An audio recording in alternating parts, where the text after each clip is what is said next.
miaraba tompokolahy, faly miaraba tompoko vavy. Tokasoa indray eto amin'ny fandarana malagasy eto Canada, Madagascar TV, arahinao amin'ny ICI Télévision. Anio sika dia manana vahiny, tsy iza izany fa ny mpitandrina tahina Rahandry Fenosoa. Faly miarabanao pastera, tonga soa eto amin'ny fandarana malagasy eto Canada. Faly miarabanao namana Barandresy dia faly miaraba ihany koa ny mpanaraka izao fandarana izao.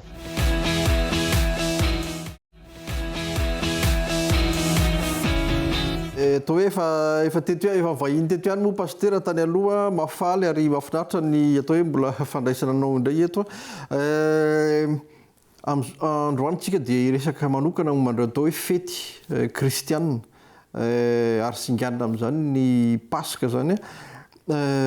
Fanontaniako voalohany hoe inona marina moa ny atao hoe Paska na inona ny tena hoe dikatenina zany hoe nanevitra zany hoe Paska zany. Ya, ny Paska raha ny Baiboly no jerevantsika dia miverina farafahakeliny impitopolo ao anatin'ny Baiboly, na ny testamenta taloha na ny testamenta vaovao. Ary amin'ireo rehetrarehetra ireo dia entina milazana ilay izy ny hoe fandalovana, izay zany ny heviny sy ny dikany. Atsiarovana ny fandalovan'ilay anjelin'Andriamanitra zany tamin'ny fotoana tany Egypta ny zanak'Israely navoaka an'Andriamanitra tao, dia io anjely io zany no nandrindrana ny lamatoan'ny Egypta rehetra hatramin'ny biby, dia tsy maty kosa moa zany tao amin'ny zanak'Israely satria nisy an'ilay zanak'ondry vonoana zany. Dia ny fahatsiarovana izay fotoana nandalovan'ilay anjelin'Andriamanitra izay zany no antsoina hoe Paska. Raha ho an'ny jiosy izy zany dia izay, ary mbola ankalazainy zareo hatramin'izao ankehitriny izao. Ho antsika kristianina kosa dia ny Paska dia tsy izay fotsiny ihany, fa mihitatra satria tsy hoe nandalo fotsiny, satria tsarovantsika koa zany io izay Jesosy Kristy no ao ambadik'izay ilay hoe zanak'ondry ny Paska izay, fa nisy ihany koa ilay fitsanganany. Dia izay zany tsika ny tena zava-dehibe indrindra dia ilay hoe fahatsiarovana indray ilay izy ny fitsanganan'i Jesosy Kristy tamin'ny maty. Fa tsy misaraka amin'izay fahatsiarovana izay koa nefa ilay fahafatesany izay tsaroantsika sy ilay fijaliana ao anatin'ny herinandro masina izay fotoana miaraka amin'ny Paska daholo zany rehetrarehetra zany. Misy le amin'ny teny frantsay misy hoe Pâques, tsy misy S, dia misy Pâques fotsiny. Azonao zavaina fofofa hoe inona no mety hoe mahasamihafa ireo zavatra ireo teny anankiroa. Ya, ny Pâques tsy misy S dia entina milaza zany ilay amin'ny teny anglisy misy mazava tsara hoe Passover, izany hoe ilay fety izay ankalazain'ny jiosy. Ilay fahatsiarovana zareo zany ny ilay tao Egypta zany ilay hoe namoahana zareo tao amin'ny tany Egypta. Fa ny Pâques misy S indray dia amin'ny teny anglisy hoe Easter. Io ilay ankalazaintsika kristianina ilay hoe fitsanganan'i Jesosy Kristy tamin'ny maty. Dia raha fitinina tsotra zany dia ny Pâques tsy misy S zany dia ohatran'ny hoe ny jiosy. Ary fomba isan-karazany mihitsy ny ankalazany an'io, fa mbola mitovy amin'ilay ambaran'ny testamenta taloha ihany azy ny ankalazany azy.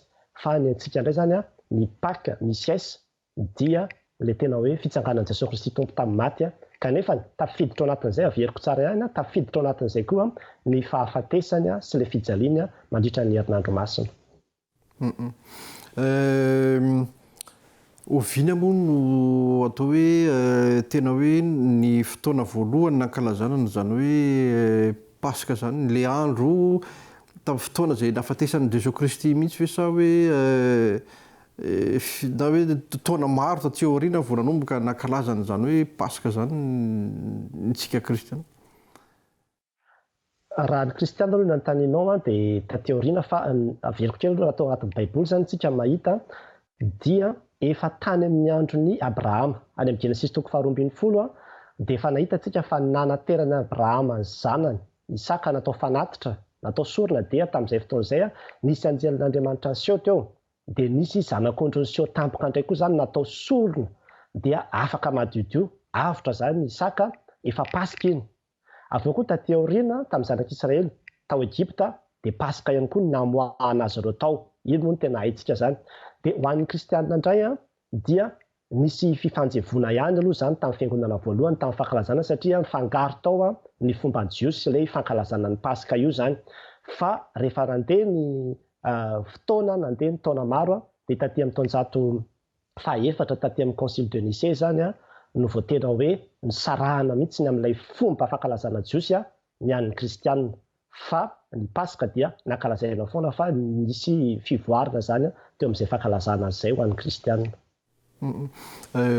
Zany hoe raha azoko tsara misy ohatran'ny hoe azo raisina hoe fanafahana zany, misy endrika ohatran'ny fanafahana ao amin'ilay fankalazana ny paska na le mbola talohany Jesosy Kristy ary. Famonjena ilay izy fanafahana ilay izy ary indrindra ihany koa famonoana zany misy hoe raha latsaka zany tao misy sorona, misy olona solovona zany tao ilay zanak'ondry na le tany amin'ny Abrahama na le tao amin'ny tany Egypta na izay nankalazaina ihany koa tamin'ny herinandro farany izay niainan'i Jesosy Kristy dia izany rehetrarehetra zany ao anatin'ilay izy daholo. Zay le sorona zay misy inona no hevitra mety hoe teolojika fonosina hoe mila misy sorona kely aloha vao misy famonjena. Satria izay mihitsy nambaran'ny tenin'Andriamanitra, raha tsy misy raha latsaka dia tsy misy famonjena. Dia fahafatesana nefa ny tambon'ny ota. Itsika olombelona zany dia nanota, niala tamin'Andriamanitra, nandika ny didin'Andriamanitra isika tamin'ny fomba maro isan-karazany. Ary Andriamanitra zany dia nitady fomba mandrakariva ahafahana mampihavana antsika aminazy, ahafahana mihavana aminy zany. Dia nandefa izy ny zanak'ondry, nandefa izy ny fomba rehetrarehetra, dia taty ny zanany mihitsy ny nameny. Izay nambaran'ny tenin'Andriamanitra hoe fato izao no nitiavan'Andriamanitra an'izao izao, nomeny ny zanany. Ny zanany mihitsy ny zany nomeny. Dia io no nambaran'ny Jaona toko voalohany manao hoe ity no zanak'ondrin'Andriamanitra izay manaisotra ny fahotan'izao tontolo izao. Dia rehefa maty zany ilay zanany dia izay fahafatesan'ilay zanany izay no famonjena ho antsika. Io ohatran'ny fahafaterana ohatran'ny tsika malagasy zao dia misy an'ireny hoe misy olona manota fady ohatra. Dia rehefa manota fady ilay olona dia mitondra akoholahy izy. Dia ny akoholahy iny nalatsaka ny rany dia rehefa latsaka ny rany iny akoholahy iny dia ohatran'ny hoe afaka zany ny fadin'ilay olona. Dia ohatran'izay koa tamin'ny testamenta taloha, rehefa manota ilay olona dia mitondra biby izy, mitondra zanak'ondry samihafa izy dia ireny natao sorona. Ireny zany no vonoina dia petrahana tanany ireny dia afindra amin'ireny biby ireny zany ny fahotan'ilay olona. Dia iny biby iny rehefa manota dia fahafatesana ny tambon'ny ota dia vonoina iny. Dia tahaka an'izay mihitsy ny Jesosy Kristy. Izy ny nanaiky hitondra ny fahotantsika teo amin'ny tenany. Ka rehefa nanaiky hisotro ilay kapoaka mangidy ny fahotantsika izy dia mazava ho azy fa tsy maintsy fahafatesana ny tambon'izay ary dia ny fahafatesany sy ny fiantonany teo ambony azy fijaliana zany no midika fa nentiny tokoa ny fahotantsika ary izay no mahatonga antsika hoe afaka. Izay zany ilay mahatonga antsika olona afaka. Izy zany no nisolo vonantsika dia tsy hiara-ny vokatry ny fahotantsika intsony isika. Ary izay ilay fahafahana izay no ankalazaintsika ihany koa amin'ny Paska satria teo amin'ny fahafatesana izy no nandresy ny ota, fa teo amin'ny Paska izy no nandresy ny fahafatesana ihany koa. Ka tsy hoe mijanona ohatrany ny jiosy zao tsika dia ny jiosy zao dia mijanona eo amin'ny fahafatesana zany hoe Paska, le Passover zany azy, le Paka tsy misy aisy. Fa raha ohatra ka tsy hijanona eo amin'izay fotsiny dia tahaka ny hoe maty daholo ilay zanako, maty ilay lamato tao Egypta, maty ny biby dia velona ilay lamato fa mbola nijanona tao Egypta ihany ireo olona ireo. Fa tsy tafavoaka tao zany. Fa ny antsika zany nisy ilay hoe fahavelomana. Dia ilay renaissance an'i Jesosy Kristy, ilay fitsanganana nandresy ny fahafatesana dia velona izy dia miara-miaina amintsika. Dia izay koa ny antsika no Paska fitambarana izany rehetrarehetra zany ary ao anatiny koa izay. Dia izay zany ilay Paska ho antsika kristianina.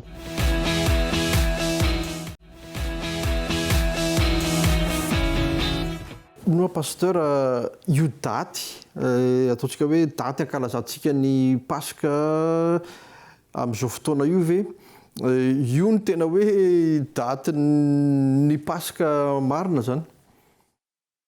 Ie, tena miteraka ady-hevitra be tokoa izay fanontaniana izay hatramin'izay ka hatramin'izao ary tsy mety mbola misy hoe marimaritra iraisana mihitsy zany fa dia miteraka fisarahana ary ilay izy. Ny zavatra voalohany indrindra aloha zany dia hoe ny antsika zany tsy ny daty no ankalazaina fa ilay zavatra nitranga no tsarovana. Ary ilay fankalazana ny daty io dia tena miovaova satria raha mijery antsika ny fanisan'andro jiosy dia ny azy ny Paska dia ny andro faha-efatra ambin'ny folo amin'ny volana Nisanina. Io zany ny volana Nisanina io no volana voalohany amin'ny fanisan'andro jiosy. Dia nefa isika tsy mampiasa ny calendrier ny jiosy io tsika fa ny antsika dia misy hoe ny alahady voalohany amin'ny rehefa feno manana le volana folomonina zany rehefa feno iny zany le volana amin'ilay andro aorinan'ilay antsoina hoe vernax equinox izay zany no ijerevantsika hoe etoeto zany no mety nisy an'ilay paska ny tsika zany any amin'le hoe alahady le fitsangana satria hoe alahady izy no nitsangana dia tsy any amin'le tena daty fa io zany tsy ahitany hoe tena aiza le ahitan'le daty exacta isika arina ny calendrier azy ampiasaina dia efa samy hafa fa ny tsika zany dia izay foana hoe eo amin'ilay fankalazana ny tena mipetraka alizina hoe mitondra inona amiko ny fahatsiarovako fa maty ho ato eo ambony hazo fijaliana Jesosy Kristy ary nitsangana izy velona izy dia inona ny vokatra hitan'izay eo amin'ny fiainako izay ny zava-dehibe indrindra fa tsy le hoe le datin'andro. Nisy zay hoe ny ampangana ny Jesosy Kristy ka nahatonga azy vao eloka. Inona ny tena hoe eloka lehibe ka tena hoe nanamelohana azy zany tamin'ny hazo fijaliana ary nahoana no fanamelohana ho faty fa tsisy ve ohatrany hoe fikadrana mandra-pahafaty na asa terivozona zay karazana zay fantaniana koroza zany tsara ihany ny velabelarina sy sokafana nanokafana ny sain'ny olona.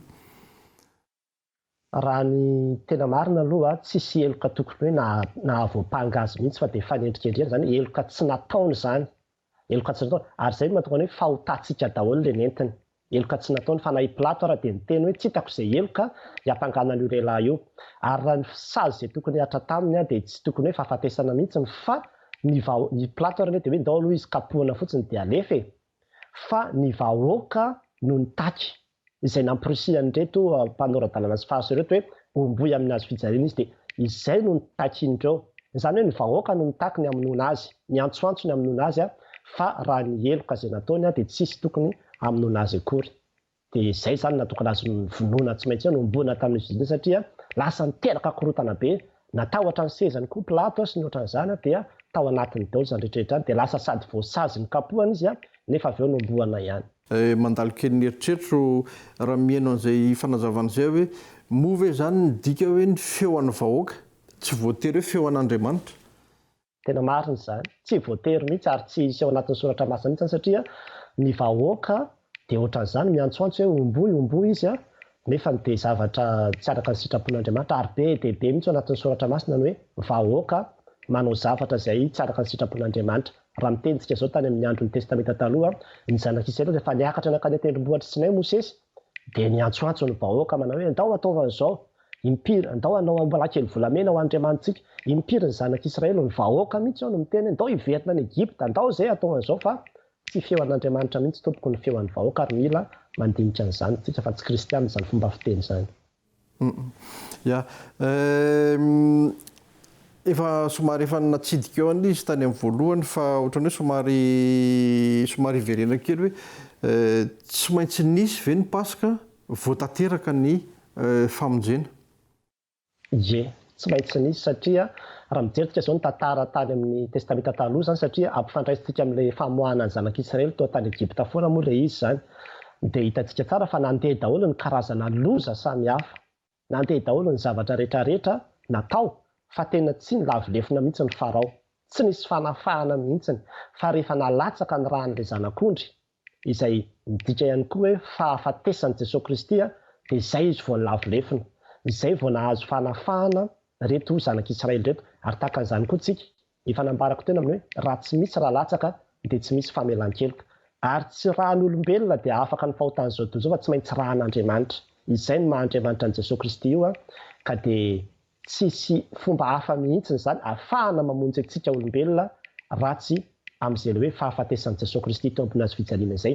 Fa ohatra zany tsika mieritreritra hoe misy fomba hafa dia lasa ohatry ny tentsika izany manao hoe adalan'Andriamanitra ny nandefa ny zanany ho faty sy hijaly teo ambony hazo fijaliana kanefa misy fomba hafa ihany ahafahana mamonjy ny olona ary izany indraindray no fahadisoana lehibe mihitsy mahazo ny olona amin'izao fotoana izao satria misy olona mieritreritra manao hoe tsy voatery ino ny fahafatesan'i Jesosy Kristy sy ny fitsanganany vao makany an-danitra fa rehefa miaina amin'ny fiainana tsara fotsiny ianao dia efa hitan'Andriamanitra izay dia Andriamanitra fitiavana dia tsy anaranao any amin'ny elo izany izy tsy milaza an'izany ny soratra masina fa ny ambaran'ny tenin'Andriamanitra dia manao hoe izay mino ny zanaka no manana fiainana mandrakizay fa izay tsy mino ny zanaka dia ny fanameloan'Andriamanitra no hiatra aminy. Dia izay zany ny finoana, dia izay ny tazomintsika. Tsy misy mihitsiny fa tsy maintsy Jesosy Kristy ihany lalana tokana azahoana famonjena.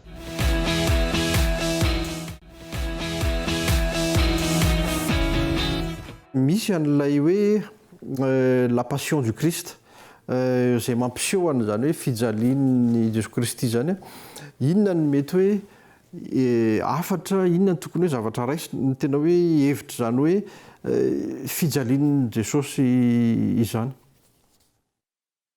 Ny fahitantsika ny fijaliana zany dia tokony hahatonga antsika hanana fitiavana azy ary hahatsiaro ny hasarobidiny ny asa-pamonjena izay nataony. Fa rehefa tsy hitantsika ny fijaliana dia lasa ohatran'ny hoe zavatra maivana be tonga ho azy fotsiny ilay izy. Fa eo no ahitantsika hoe tsy moramora taminy mihitsy mitondra ny fahotantsika sy ny vesatra ny faharatsintsika, fa niaritra ny mafy izy mba hananantsika fanafahana. Ary tokony tsy ataontsika toy ny zavatra hoe rano araraka eny an-damosingana fotsiny ilay izy, fa tena ho raisintsika amin'ny fo satria tena mafy tamin'Andriamanitra ary mafy tamin'i Jesosy Kristy, dia azo jerevana amin'iny filmy mihitsy ny amin'izay zavatra izay. Tsy dia atao hoe tsika moa resaka fety atao hoe ny fankalazana fety kristiana ohatrany tsy dia tena mitovy loatra le fanajany lanjany na ny fanajany olona le hoe fety kristiana ohatra ny krismasy zao hafa ny paska hafa ny pentekosta inona ny mety hoe mahatonga an'izay nefa atao hoe krismasy fankalazana naterahan'ny Kristy paska nafatesa ohatrany tsy dia tena mitovy. Ny itsiko kely aloha teo ny paska tsy hoe ilay nafatesany fotsiny fa ao anatiny koa ilay fitsanganana izany. Ny krismasy dia ilay fahaterahana.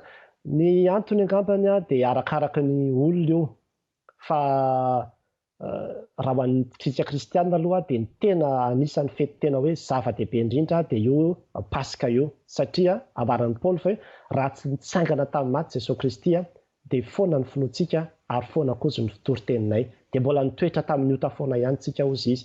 Dia tena anisan'ny zava-dehibe io, fa io zany ny tena hananantsika ilay fandresena. Ao zany na tsarovantsika hoe tena nandresitsika ary tena vita tokoa ny famonjenantsika.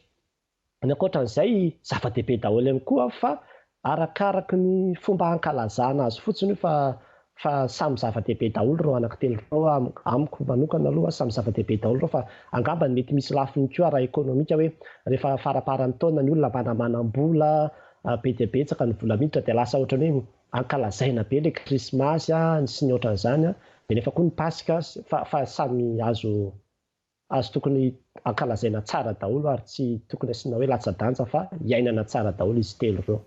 Eka, indraindray mantsy misy ohatrany hoe reny ohatrany hoe ny andro fiakarana ny latsahan'ny fanamasina ohatrany indraindray sasany misy adininy olona zay mahatonga an'izay.